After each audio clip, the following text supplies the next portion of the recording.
Good evening. Today's topic is on adnexal disorders, acne and alopecia.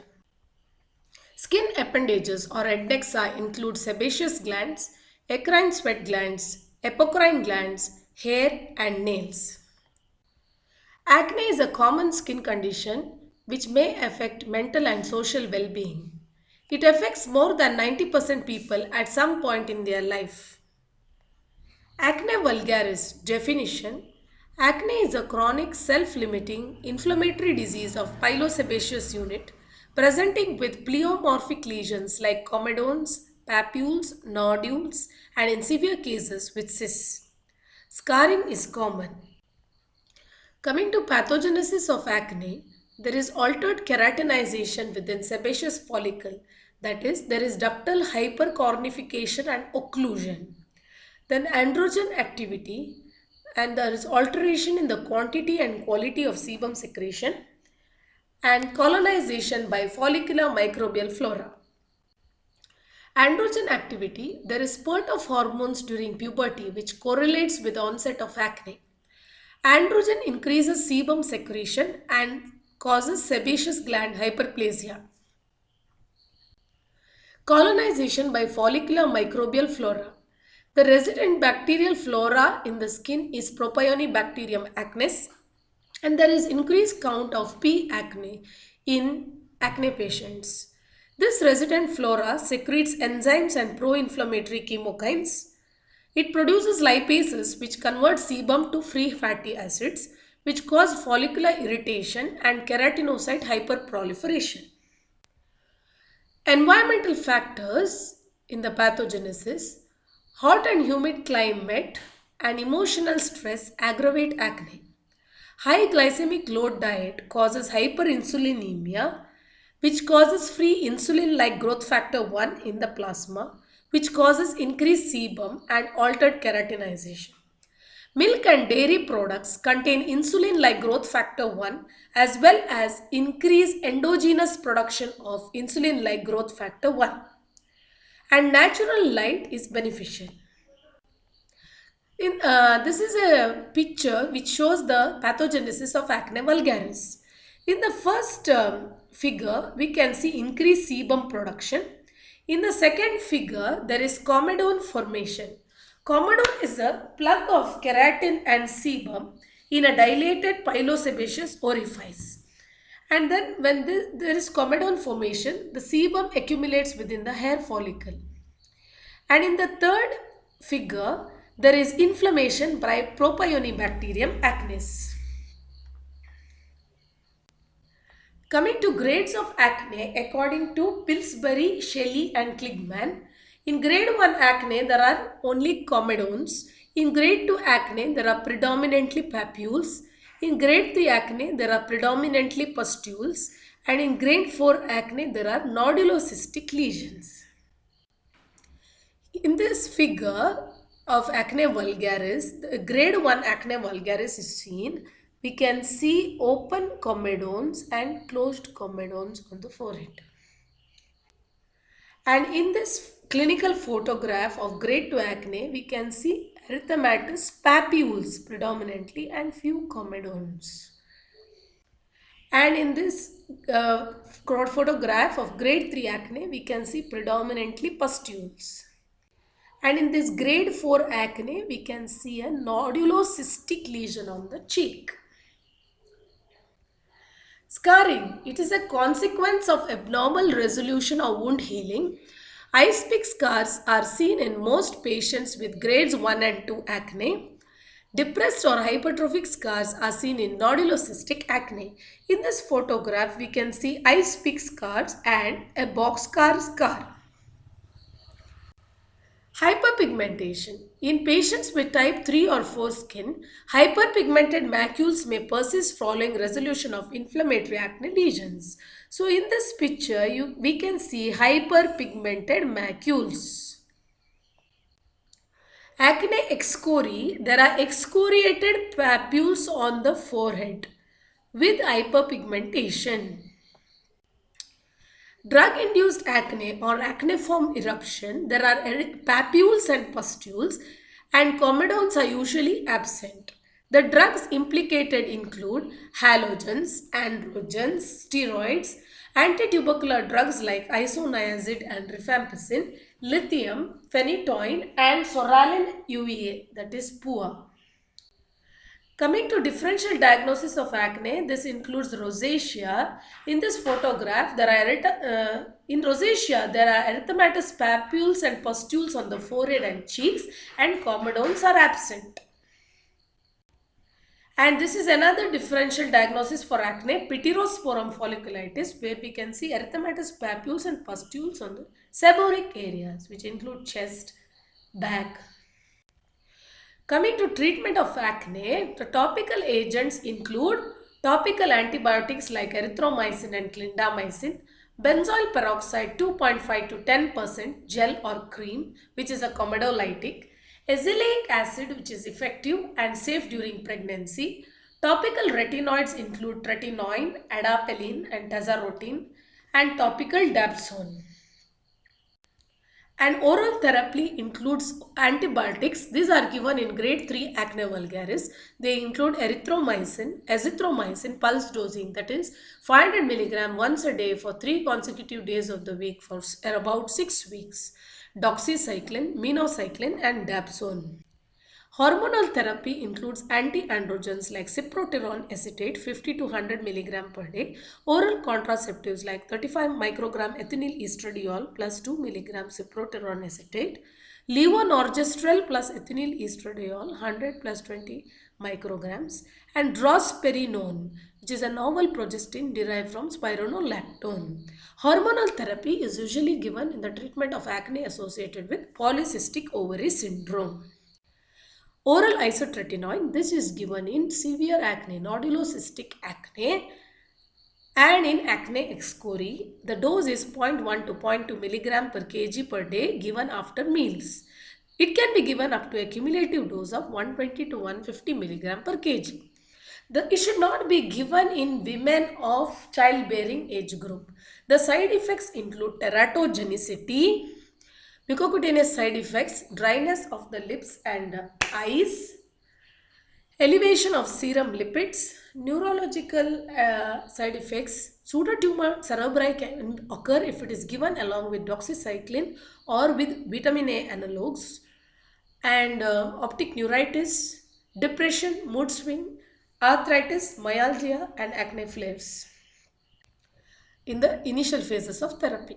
The physical modalities of treatment include comedone extraction, aspiration of cystic lesions, intralesional steroids, including triamcinolone acetonide, 5 mg per ml, cryotherapy, and alpha hydroxy acids like glycolic acid or salicylic acid peels. The newer options include dermabrasion or fractional carbon dioxide laser abrasion for ice-pick scars, erbium YAG laser for atrophic or hypertrophic scars, punch flotation for depressed scars. Coming to hair disorders, now this is the pilosebaceous unit. We can see the hair follicle and we can see the sebaceous gland opening into the hair follicle and the apocrine gland opening into the hair follicle and the erector pylorum muscle, and this is the eccrine gland coils. Disorders of hair can be loss of hair from hair bearing areas, which is called alopecia, and excessive hair when it occurs in the androgen dependent hair pattern in women, it is called hirsutism, and when there is increased hair growth other than in androgenic distribution, it is called hypertrichosis. Alopecia can be classified into non-cicatricial alopecia and cicatricial alopecia. In non-cicatricial alopecia, there is preservation of follicles on clinical and histologic examination. The examples include alopecia areata, androgenetic alopecia, female pattern hair loss, and telogen effluvium. Scarring alopecia, there is destruction of follicles, and the examples include trauma, infections, discoid lupus erythematosus, and follicular lichen planus. Here the loss of hair is irreversible. Alopecia can be either diffuse or localized, patterned or non-patterned hair loss. Alopecia areata. It is a chronic inflammatory disease due to a T cell mediated response in genetically predisposed individuals. It affects any hair bearing area including scalp, beard, and body hair, can be localized, extensive or diffuse. When all scalp hair are lost, it is called alopecia totalis, and when all body hair is lost, it is called alopecia universalis. It may be associated with atopy, Down syndrome, vitiligo, pernicious anemia, myxedema, diabetes or hypertension in the family. Alopecia areata, the affected area shows total hair loss without any inflammation, sometimes with short, easily extractable hair at the margin called exclamation mark hair. Only the pigmented hair is affected in alopecia areata, so some patients complain of going white overnight, that because the gray hair is spared. Regrowth, either spontaneous or following treatment, occurs. At first, hair is fine and unpigmented, but later resumes normal color and caliber. Nail pitting, which is regular and called geometric pitting, occurs. Onycholysis may be associated. This is a clinical photograph of alopecia areata. We can see alopecia and there is no inflammation. The differential diagnosis of alopecia areata includes tinea capitis, trichotillomania, secondary syphilis, and androgenetic alopecia.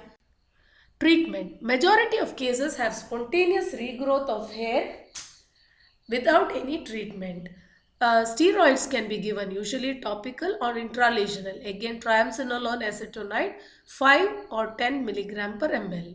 Topical minoxidil, topical anthralin or phenol. Topical immunotherapy includes dinitrochlorobenzene, squaric acid dibutyl ester or difenciprone, immunomodulators like cyclosporin, and photochemotherapy, which is PUA, psoralen UA. Now coming to androgenetic alopecia, it is the most common cause of hair loss. In male pattern baldness, 50% of men are affected by the age of 50 years. And in female pattern hair loss, 20 to 50% of women are affected by age of 50 years.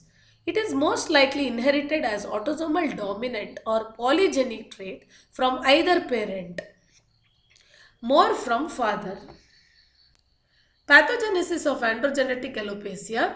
The enzyme 5-alpha reductase converts testosterone to dihydrotestosterone. Dihydrotestosterone facilitates miniaturization of hair follicle.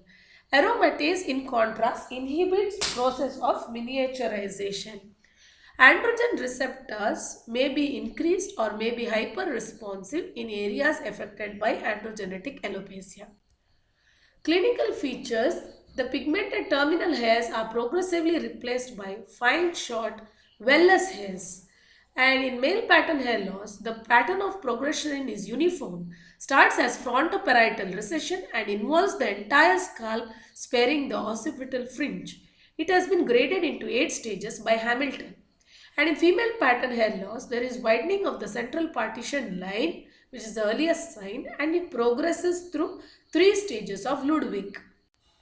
This is a diagram showing the Hamilton grades of male pattern hair loss. In the first 3 grades, we can see recession of the frontal hairline, frontoparietal recession.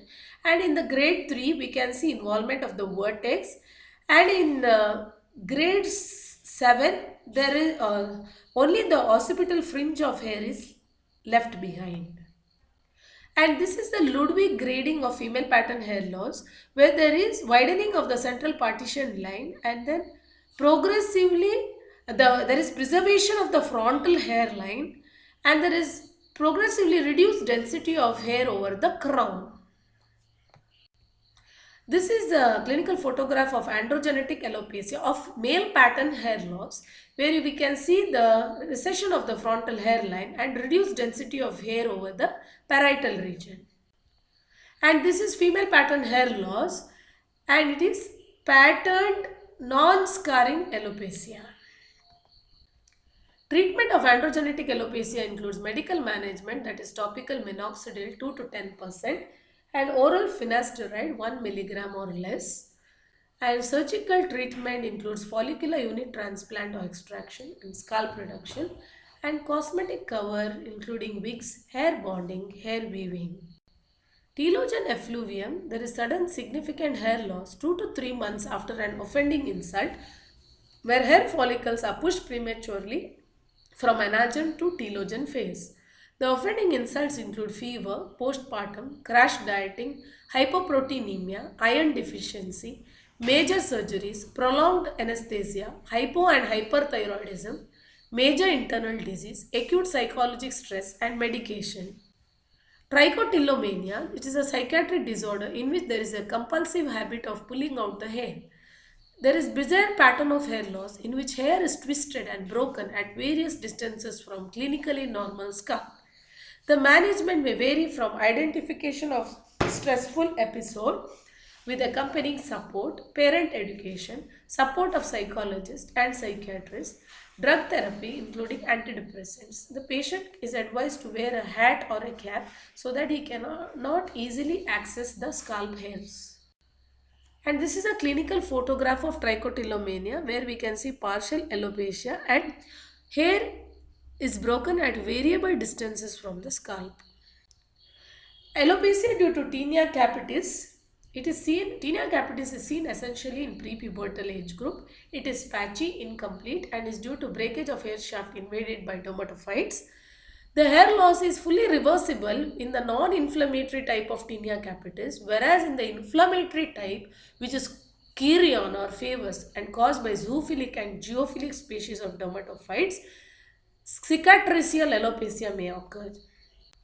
Cicatricial alopecia, it is seen as an area of thin, shiny, dry and depressed skin with telangiectasia, and there is absence of follicular openings.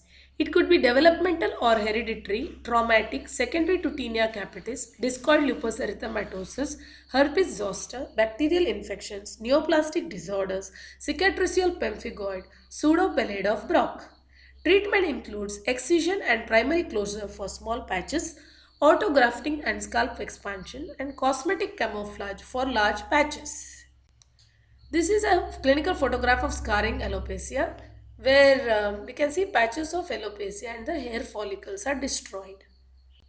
Thank you.